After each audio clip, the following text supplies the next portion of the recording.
साथियों, आपको पहले अभिषेक सिंघवी जी संबोधित करेंगे, उसके बाद में मैं कुछ कहूंगा और उसके बाद आपके हम सवाल जवाब देंगे। अभिषेक सिंघवी जी। Thank you.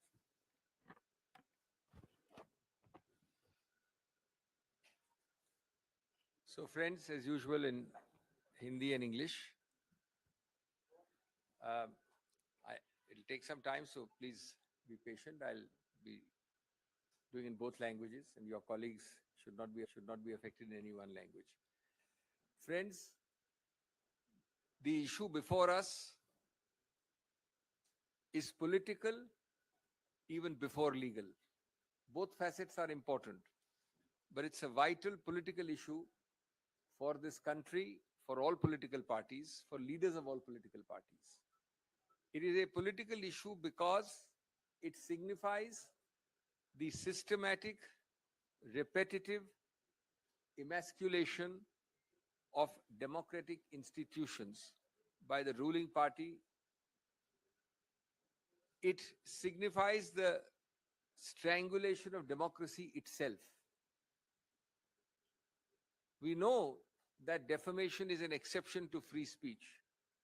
But over the last several years, we have had repeated examples of unthinkable assaults on freedom of speech, more importantly, on freedom after speech. After speech, you are told that you will be visited with the worst possible consequences, be it criminal, be it civil, be it incarceration, be it intimidation, be it harassment in every sphere of your life. We all know that Shri Rahul Gandhi has been speaking out fearlessly inside and outside Parliament.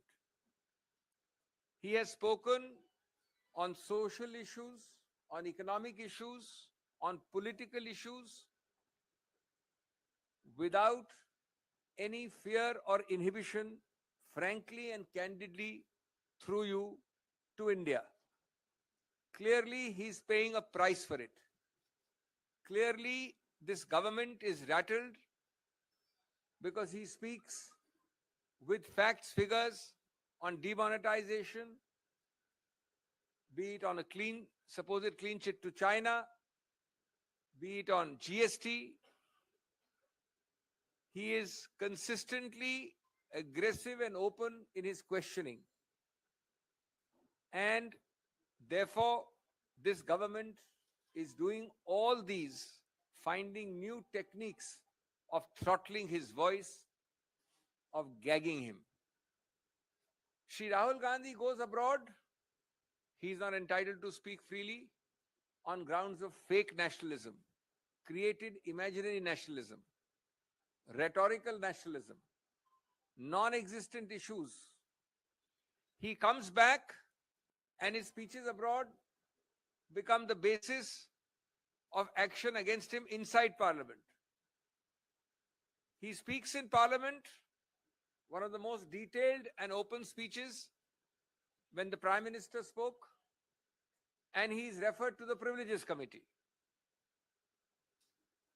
After he came back from abroad and post the recess, when this session starts, a remarkably new ground is found, unheard of in the annals of parliamentary history. The ruling party resorts to disruption every day, saying a precondition for someone to speak in Parliament or attend Parliament is that he must first apologize. I don't think in any parliamentary democracy, Westminster or not Westminster, you have found this kind of stipulation. So disruption by the ruling party. All of this is part of a pattern. All of this is part of a pattern to stop him. A, because he speaks fearlessly and candidly. B, to divert attention from the real issues. To divert attention from the questions which my friend here asks every day. To divert attention from the burning issues before the nation today. And it is done also to send a message to create a fear psychosis amongst those who dare to question this government. Friends, that is the political part. That is what should concern our body polity. There is equally a legal part. I have shared some of that with you yesterday. Since we've had slightly more time, let me uh, elaborate a little more today. When you hurry, when you are premeditated, when you have decided to do something, you make mistake after mistake after mistake. You multiply mistakes on a repetitive basis.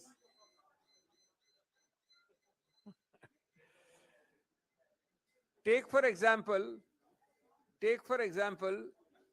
the alacrity with which you are moving.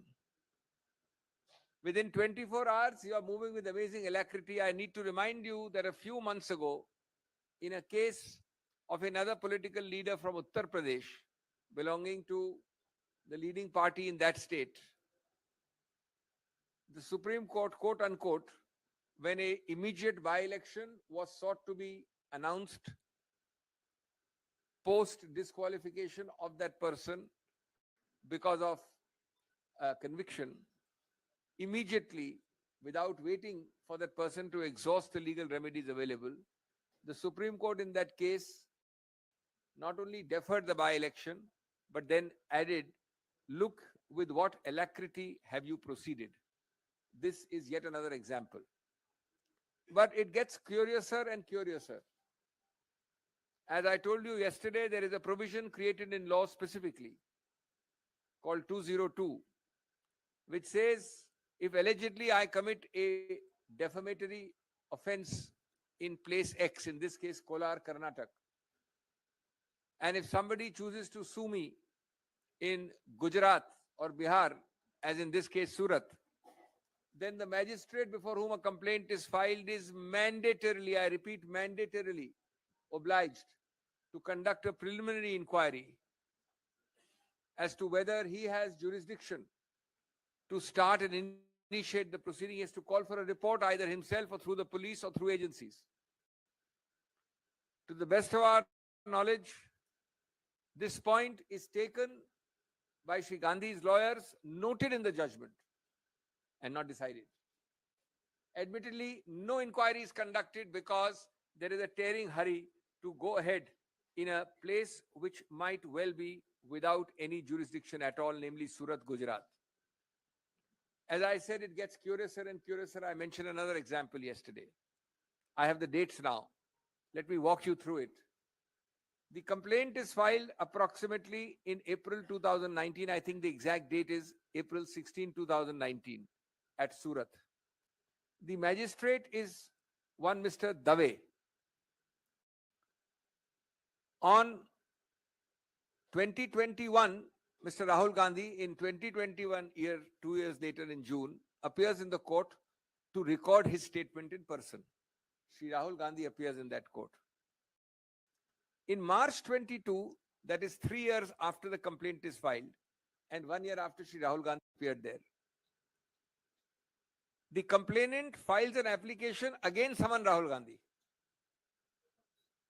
When that application is rejected, possibly by a firm magistrate, obviously he had been called, he had come a second time, you cannot harass people to come again and again, he rejects it. At that point, the complainant rushes to the High Court and gets a stay of his own complaint. The High Court grants that stay on 7th of March 2022. So I file a complaint, I seek a stay of my own complaint. Perhaps days are not auspicious, the climate is not ecologically suitable. Now the same complainant, after a hiatus of 11 months, when he has no interest in his own complaint, suddenly wakes up and goes on 16th February this year, seeking a vacation of the same stay which he himself obtained. And I quote, he pleads, and you must all read between the lines. We will, of course, take all this in the appeal. We have legal records. Quote, he says, sufficient evidence has come on record of the trial court and the pendency of the present matter delays the trial. Pendency of what? His own High Court petition. He says he's delaying his own trial. So he says, please vacate. Now, the sentence is, though sufficient evidence has come on record, no new evidence has come on record, actually. The High Court vacates the stay, the man rushes back to the trial court, and we get this judgment. Meanwhile, the magistrate has changed. We were not born yesterday, neither you nor me. Chit bhi apni, pat bhi apni. There are many more disturbing features about this case. There is a point which we may or may not take. I'm not saying that everything Rahul Gandhi needs to take because he's fearless. He knows in his conscience. He has full reliance on the law. But there is a debatable issue. I'm only flagging the issue, which I did not mention yesterday. That though the conviction is by a court, in Rahul Gandhi's case, the disqualification under Article 103 of the Constitution has to be by the President of India. And under 103, the President of India has to first, before disqualifying Sri Rahul Gandhi, take an opinion, a recommendation from the Election Commission. Admittedly, it is not done. In the interest of fairness and completeness, I must let you know also that in a case called Lok Prahari, the Supreme Court has noted the argument of the Election Commission, which says, the Election Commission says, the Supreme Court does not so hold, that we do not need to go to the President with a recommendation because this is a court conviction. The President has no role in a court conviction case. Though this point is noted by the Supreme Court in the Lok Prahari case, it is not decided. The Election Commission, no doubt, has issued circulars saying, in such cases of conviction, we don't need to go to the Honorable President. But my question is a little different. If the constitutional Article 103 says so, neither the practice of the Election Commission, nor indeed a recordal of a submission of the Election Commission to the Supreme Court, nor indeed a recordal by the Supreme Court can change the Constitution.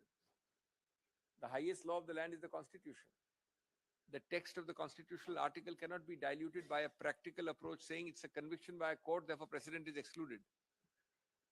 That is itself a questionable exercise, this immediate issuance today of a disqualification, but we let it be. We are confident that we will get a stay of conviction. A stay of conviction will remove the very basis of this disqualification. This disqualification is nothing but consequential. When the foundation goes, namely the conviction is stayed, the consequences of an illegal foundation will also go. But obviously, as the Election Commission knows, as the Government of India knows, as the BJP knows, it takes time to draft, to file. They are taking advantage of that time, hot-footing it by these disqualification notices. But we have full faith in the law and the majesty of the law, and we believe that we will emerge victorious in the near future. दोस्तों, आज जो मुद्दे आपके समक्ष हैं, उनके दो व्यापक आयाम हैं. एक राजनीतिक है, एक कानूनी है. लेकिन राजनीतिक आयाम सबसे महत्वपूर्ण, सबसे व्यापक, सबसे अहम है.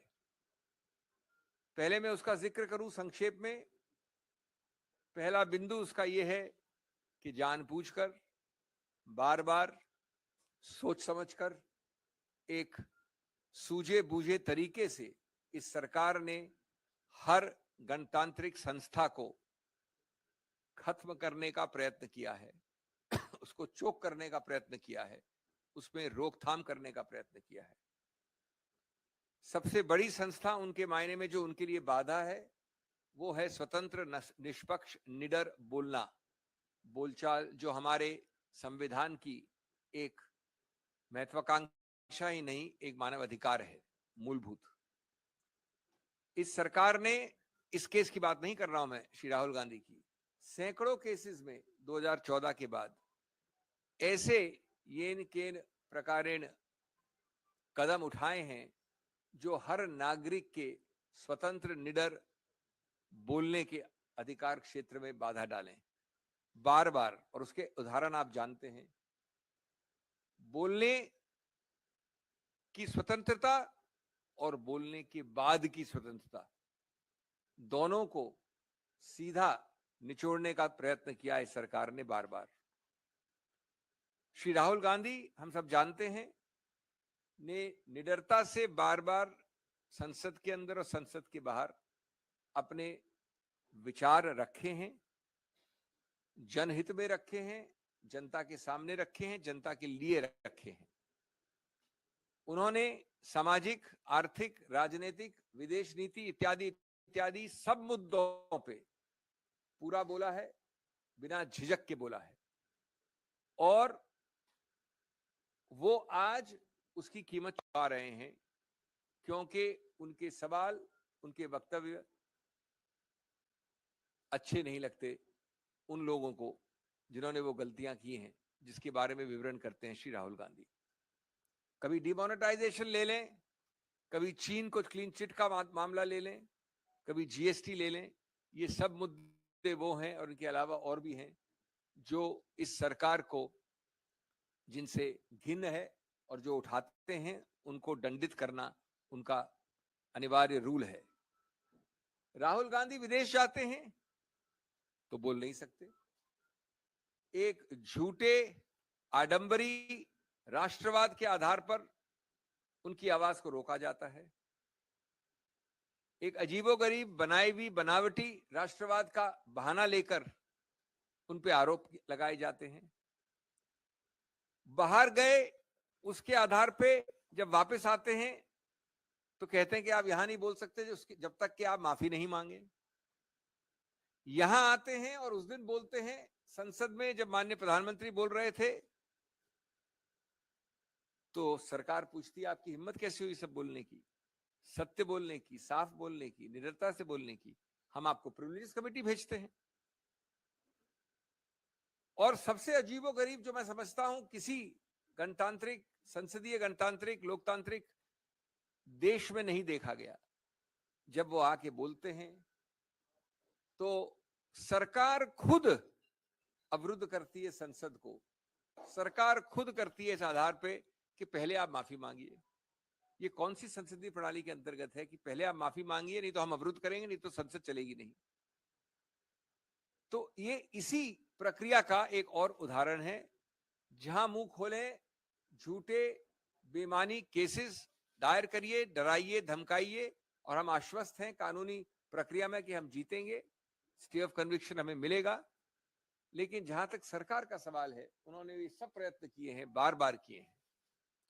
जहां तक कानूनी पक्ष है, मैं बड़े संक्षिप्त रूप में आपको बता दूं, कल बताया था मैंने, थोड़ा उसको और विस्तार से बता दूं, लेकिन संक्षिप्त रूप से, कि जब आप जल्दबाजी करते हैं तो गलतियों के ऊपर गलतियां करते हैं, संवैधानिक और कानूनी गलतियां करते हैं। मैं आपको 2-3 उदाहरण देके अपनी बात खत्म करना चाहता हूं। ये मामला, ये वारदात कोलार कर्नाटक में हुई, 2019 में हुई। उसकी कंप्लेंट कहां दर्ज की गई? सूरत, गुजरात में, 1-2 जगह और भी की गई, बिहार में, रांची में। तो जब ऐसा होता है कि वारदात, फौजदारी वारदात कहीं हुई हो अमुक जगह, और फौजदारी वारदात की कंप्लेंट किसी दूसरे प्रदेश में हो, तो कानून विधायिका ने बहुत पहले एक संशोधन द्वारा एक नया प्रावधान बनाया था, कई वर्ष हो गए, जो बाध्य है, जो स्पष्ट है कि जब ऐसा हो तो आपको एक 202 कहते हैं, उसके अंतर्गत एक निरीक्षण परीक्षण करना पड़ेगा, इंक्वायरी करनी पड़ेगी, या तो मजिस्ट्रेट खुद करे या पुलिस द्वारा करे, कि क्या उस मजिस्ट्रेट का अधिकार क्षेत्र बनता है। जब तक वो मजिस्ट्रेट ये शुरुआत में नहीं करता है इंक्वायरी, तब तक वो कंप्लेंट से आगे नहीं बढ़ सकता। रोचक बात यह है कि ये मुद्दा स्पष्ट रूप से इस श्री राहुल गांधी केस में उठाया गया, जजमेंट में लिखा है, लेकिन निर्णित कहीं नहीं है। ये इंक्वायरी कहीं नहीं हुई गुजरात मजिस्ट्रेट द्वारा, यद्यपि ये मामला आया है कोलार कर्नाटक से। ये एक उदाहरण है कई और अहम मुद्दों का के साथ। एक दूसरा उदाहरण, और आप अपनी कंक्लूजन लगा सकते हैं, जो मैं आपको 3 तारीखें देना चाहता हूं। एक विचित्र बात हुई, जो याचक है, इसमें कंप्लेनेंट है, वो अप्रैल में 2019 में कंप्लेंट फाइल करता है। 2021 जून में श्री राहुल गांधी उस मैजिस्ट्रेट के सामने पेश होते हैं जो सूरत का मैजिस्ट्रेट था, उस पर एक मिस्टर दवे थे।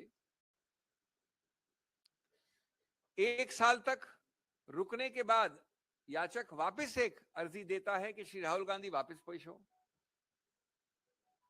जब मार्च 2022 यानी पिछले वर्ष वो दूसरी याचिका बार बार उनको बुलाकर तंग करने की प्रक्रिया पे मैजिस्ट्रेट वो खारिज कर देता है, तो याचक कंप्लेनेंट हाईकोर्ट जाता है और अपनी कंप्लेंट का खुद एक स्टे ले लेता है। अपनी कंप्लेंट का खुद स्टे कि ये आगे नहीं चलेगी।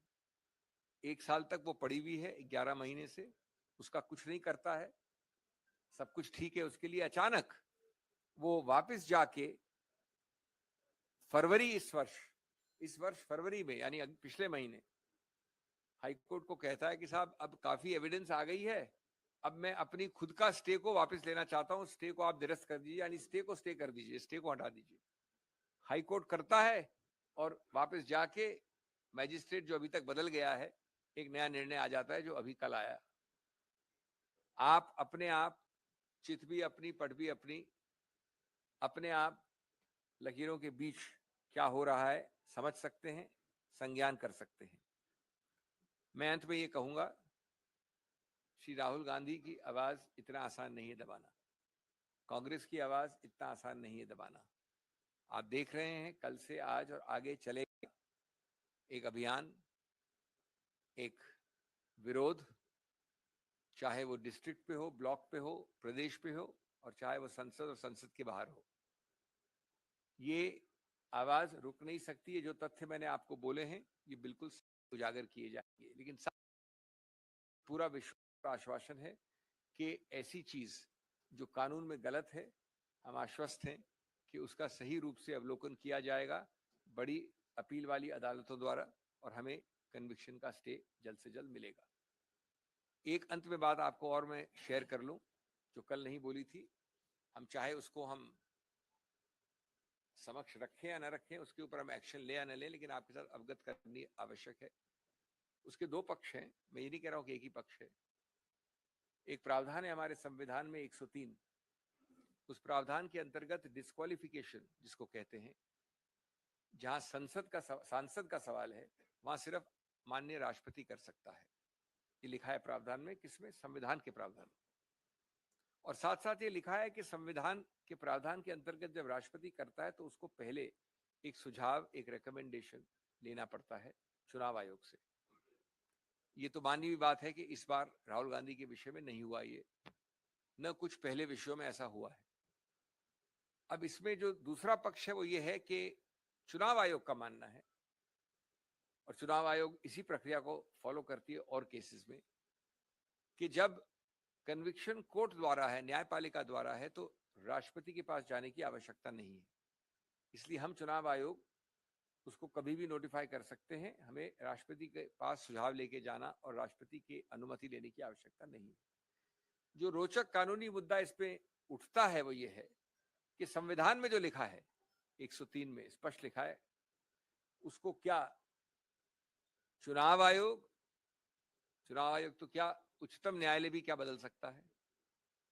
सिर्फ इस आधार पे कि एक केस था लोक प्रहरी का, उस केस में चुनाव आयोग ने स्टैंड अपना रखा था। उच्चतम न्यायालय ने ये नहीं कहा कि वो स्टैंड सही है या गलत है, लेकिन उसके बाद से चुनाव आयोग ने एक सर्कुलर निकाल रखा है जिसमें वो कहते हैं कि जहां पर कन्विक्शन कोर्ट द्वारा है वहां पर हम राष्ट्रपति के पास नहीं जाएंगे, न जाना आवश्यक है।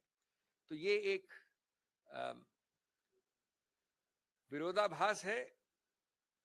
संविधान के टेक्स्ट को आप ज्यादा महत्व देंगे या चुनाव आयोग की प्रक्रिया को? इसका उत्तर मैं समझता हूं सीधा है। तो ये भी एक शायद त्रुटि है इस प्रकार के 24 घंटे में निकाले हुए चुनाव आयोग के नोटिफिकेशन की। बहुत बहुत धन्यवाद। साथियों, जो अभी अभी सिंघवी जी ने कहा है, मैं एक दो बात और कहना चाहता हूं। बिल्कुल साफ है कि भारत जोड़ो यात्रा से बीजेपी बहुत घबराई हुई है, बौखलाई हुई है, बहुत परेशानी में है, क्योंकि वो जानती है, उनको फीडबैक मिला होगा कि भारत जोड़ो यात्रा ने न केवल कांग्रेस संगठन में नई उमंग जगाई है, पर सारे देश में एक नई उत्साह,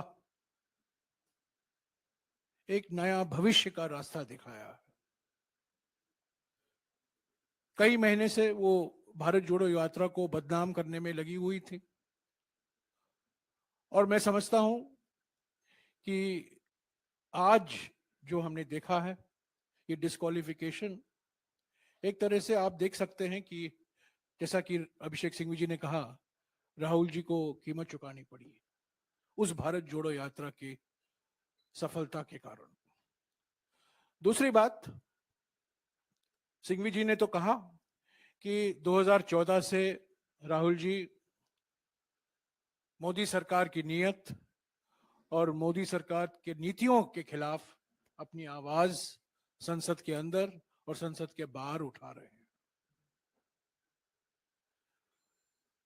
ये नोटबंदी के बारे में इन्होंने जिक्र किया, जीएसटी के बारे में इन्होंने जिक्र किया, चीन को जो जून 2020 में प्रधानमंत्री ने क्लीन चिट दिया उसका भी सिंघवी जी ने जिक्र किया। पर मैं एक और मुद्दों का जिक्र करना चाहता हूं जिसके वजह से आज राहुल गांधी जी को कीमत चुकानी पड़ी है, और वो ये है अडानी का महाघोटाला। जब से राहुल गांधी जी विपक्ष में संसद में बोले थे, 50 मिनट का भाषण था, ज्यादातर उसका एक्सपंज भी कराया गया, और जिस तरीके से 16 पार्टियों ने एक होकर 5 फरवरी से जेपीसी की मांग की इस घोटाले में, क्योंकि ये घोटाला सिर्फ अडानी से संबंधित नहीं है, ये घोटाला प्रधानमंत्री की नीयत और प्रधानमंत्री की नीतियों से भी जुड़ा हुआ है। इसीलिए हमने जेपीसी की मांग की, आज भी हमने मांग की, कल भी हम करेंगे, परसों भी हम करते रहेंगे। और इस अडानी घोटाले से ध्यान हटाने के लिए आज इनको कीमत चुकानी पड़ी है। तो एक तरफ राहुल गांधी जी की कोशिश और दूसरी तरफ प्रधानमंत्री की साजिश, ये साजिश बनाम कोशिश, एक तरीके से आप इस तरीके से देख सकते हैं। सिंघवी जी ने तो कहा कानून के अनुसार अगले कदम हम लेंगे, समय है हमारे लिए, और कानून में कई ऐसे दरवाजे हैं हमारे लिए जो हम खटखटाएंगे। पर ये सिर्फ कानूनी मुद्दा नहीं है, ये मौलिक तौर से राजनीतिक मुद्दा है। मैं बार बार कह रहा हूं, आज भी दोहराऊंगा, ये प्रतिशोध की राजनीति, धमकी की राजनीति, उत्पीड़न की राजनीति का एक नतीजा है, एक मिसाल है। ईडी में करीब 60 घंटे का पूछताछ हुआ, आपको याद होगा पिछले साल, और भारत जोड़ो यात्रा के दौरान ऐसे एक सवाल उठाए गए यात्रा के बारे में, राहुल जी के बारे में।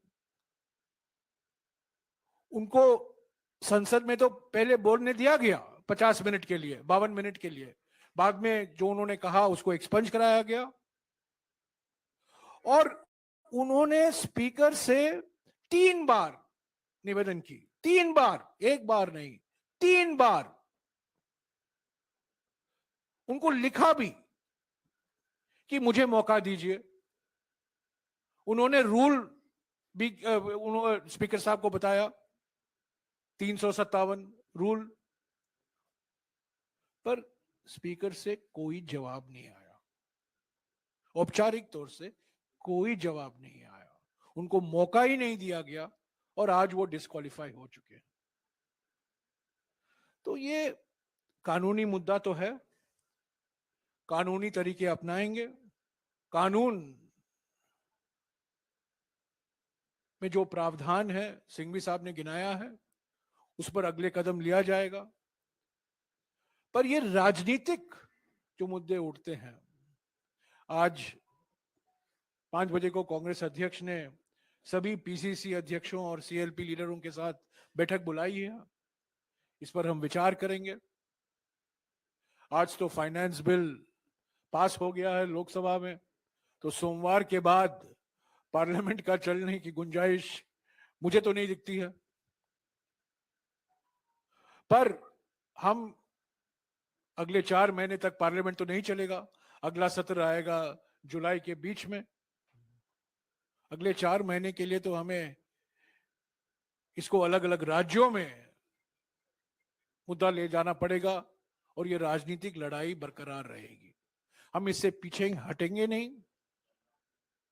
राहुल गांधी जी कोई धमकी से डरने वाले नहीं हैं, और मैं फिर से दोहराऊंगा जो उन्होंने एक बार इसी मंच से कहा था आप लोगों को, जो खुद डरते हैं वो दूसरों को डराते हैं। क्योंकि नरेंद्र मोदी जी डरे हुए हैं, वो बार बार राहुल गांधी जी को और अन्य विपक्ष के नेताओं को डराते रहते हैं, धमकियां देते रहते हैं। अगर आपके कुछ सवाल हैं जो सिंघवी साहब ने कहा है, एक एक करके आप पूछेगा और सभी सवाल का जवाब सिंघवी साहब देंगे, एक एक करके। हाँ जी, रवि सिसोदिया जी। हाँ जी, माइक दे दीजिएगा जल्दी जल्दी। सर, इस मामले को लेकर आप लोग कौन से कोर्ट में मूव करेंगे? हाई कोर्ट जाएंगे, सुप्रीम कोर्ट? देखिए, जो भी प्रावधान है कानून के, उनका उपयोग किया जाएगा। आमतौर पे इसके विरुद्ध सेशंस कोर्ट में जाती है अपील। नेक्स्ट। सर मेरा सवाल आपसे ये है कि राजनीतिक तौर पर आप लड़ाई लड़ने की बात कर रहे हैं, लेकिन कांग्रेस ये बात अब तक बाहर क्यों नहीं समझा पा रही कि ये राहुल गांधी के पास के ऊपर जो मुकदमा लगा वो डेफेमेशन का केस है, कोई करप्शन का केस नहीं है। अगर आप राजनीतिक लड़ाई लड़ते हैं तो ये कैसे आप समझाएंगे, आप जनता की अदालत में कैसे लड़ेंगे इस केस को? भैया, अभी 24 घंटे हुए हैं, 2 प्रेस कॉन्फ्रेंस हो गई, इतने अभियान हो गए, इससे ज्यादा समझाने की आवश्यकता क्या है? 1.5 दिन में। और मैं समझता हूं कि आप लोग सब इससे कहीं ज्यादा इंटेलिजेंट है कि जानते हैं कि ये भ्रष्टाचार का केस नहीं, मानहानि का केस है। तो आपको थोड़ा समय देना पड़ेगा। मैं नहीं समझता कि कोई पार्टी 1.5-2 दिन में इतने सारी चीजें आपको कानूनी भी बता सके, राजनीतिक भी बता सके। इतनी बैठक भी हो गई है, इतने सारी चीजें आज सुबह भी हो गई है। तो ये तो सब आपके समक्ष, आपके सहयोग से पूरा प्रचार देश में है।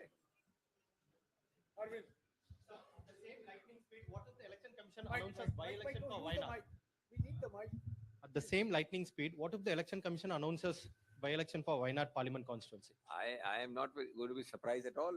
Are you going to be surprised? No. Then what if? Because he can't contest election in that case. They have had stays of elections earlier.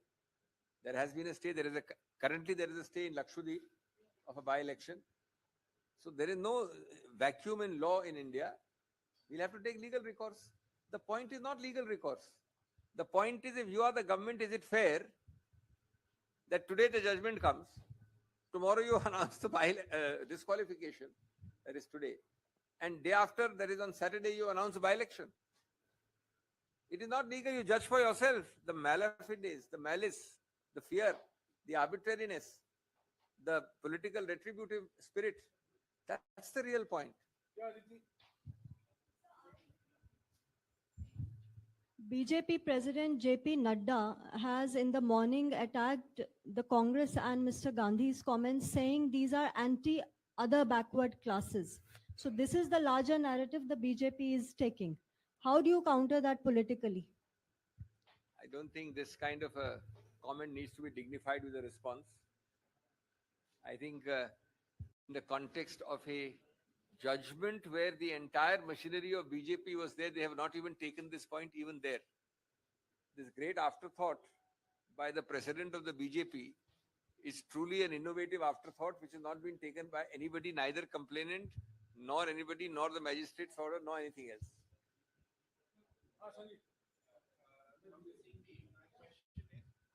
My question is more in the nature of a clarification. Suppose you get a stay on the conviction by a higher court, does the disqualification gets annulled automatically? Which means, is his membership restored automatically? My view is yes, but equally my expectation is no.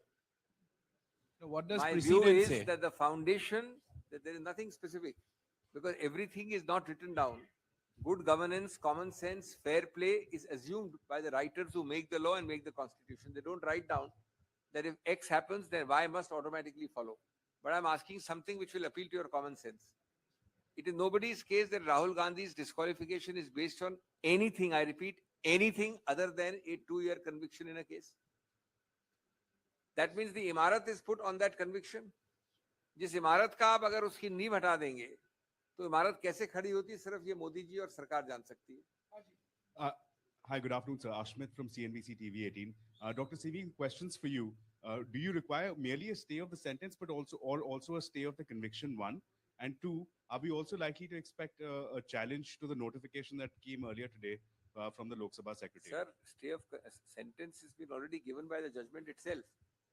So obviously this whole debate since yesterday is nothing to do with stay of sentence. Stay of sentence is given by the judgment for 30 days yesterday itself.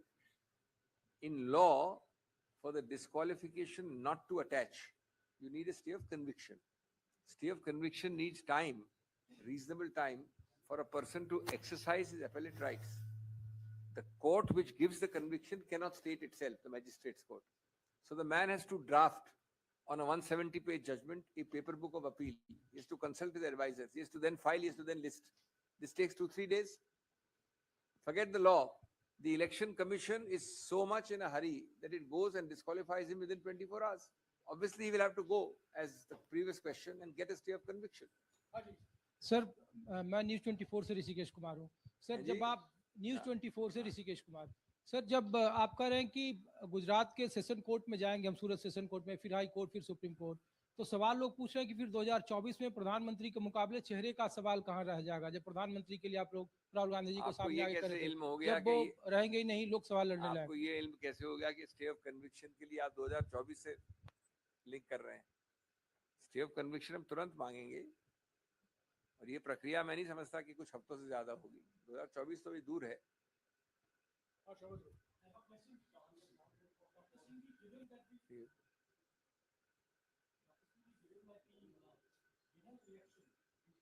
Next year, will this legal challenge of yours will be a race against time, because you also need to give Rahul Gandhi, or try to give Rahul Gandhi, a chance to fight the next election? No, Saubatra, that's pretty much the last question. 2024 is relatively far away. We are talking of weeks. We are going to appellate court and the further court within days, and we are seeking not a final hearing of the conviction, we are seeking a stay of conviction. An interim stay of conviction is a much shorter procedure. If there is any delay in it, we will go to the High Court and up to the Supreme Court. It is but obvious that in the meanwhile, if you try to short circuit the proceedings by having by-elections, that will also have to be stayed. Here is Sandeep from Bartaman newspaper. अगर conviction पे stay हो जाए या पूरा खारिज हो जाए, तो automatically राहुल गांधी election लड़ सकते हैं ना? अगर conviction में stay होगा तो निश्चित रूप से लड़ सकते हैं. अच्छा, तो वो 6 years वाला नहीं applicable होगा. नहीं applicable. Okay, thank you very much. Sir, this is Somnath Roy from Songbat Pratidin, Bengal. Sir ये जो बैटल है आपका, या लीगल के साथ साथ क्या पॉलिटिकली भी लड़ेंगे, या तो कैसे? हम सब ने अभी आपके समक्ष, मैंने शुरुआत राजनीति से की, उसके बाद कानून पे गया. मेरे काबिल मित्र मिस्टर जयराम रमेश ने आपको एक और राजनीतिक पहलू और आयाम बताया. तो निश्चित रूप से ये राजनीतिक लड़ाई है, सामाजिक लड़ाई है, जनता के सामने एक लड़ाई है, और एक कानूनी लड़ाई अलग है.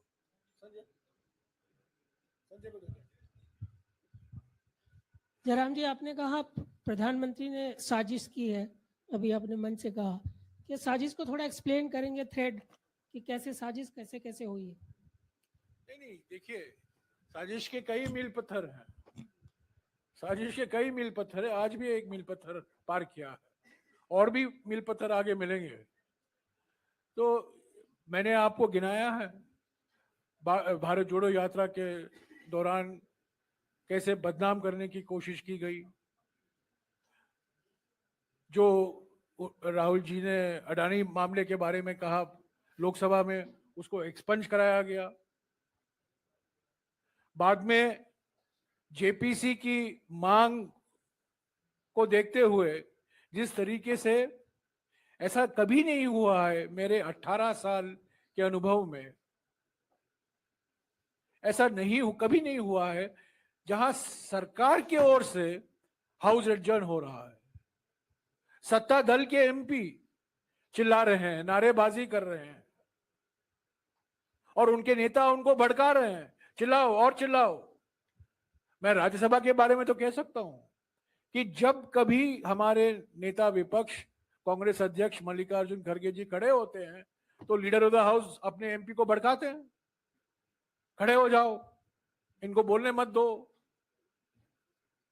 और जैसा कि मैंने आपको कहा, 3 बार राहुल जी ने स्पीकर से गुजारिश की है, मुझे मौका दीजिए। 4 मंत्रियों ने मुझ पर, मेरे बयानों पर लंदन में और कैम्ब्रिज में उस पर गलत जानकारी दी है हाउस को, और मेरा अधिकार बनता है रूल्स के मुताबिक, पर स्पीकर साहब से कोई जवाब नहीं आया। तो ये पिछले 1.5 महीने से जो आप देख रहे हैं पार्लियामेंट में, जब से जेपीसी की मांग उठी है, जब से राहुल जी ने अपना भाषण किया लोकसभा में, तब से एक रणनीति बनाई गई सत्ता दल की ओर से कि किसी भी तरह की से पार्लियामेंट को नहीं चलाने दे। और अभिषेक सिंघवी ने आपको तो इस केस का इतिहास तो बताया है।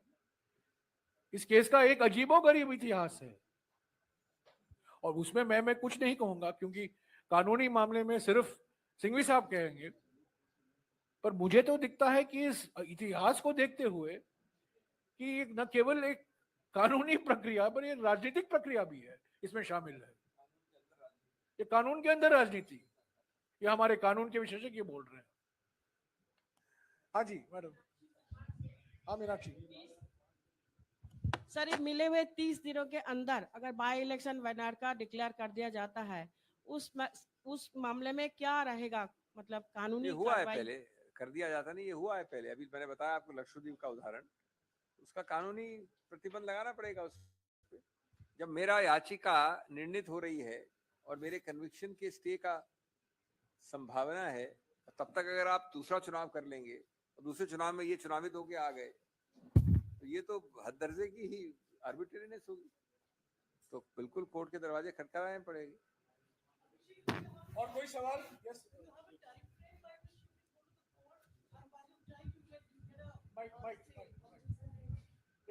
There's no time. There's no time frame. There's no time frame. It is logistics. The Honorable Election Commission, Speaker, ruling party all knows commonsensically there is a logistical issue. Consult lawyers, draft something, file something. Any reasonable good governance norm should mean that you hold your hands till then. That's all. शुक्रिया। शुक्रिया। Thank you Abhishek. Thank you, ji. Thank you.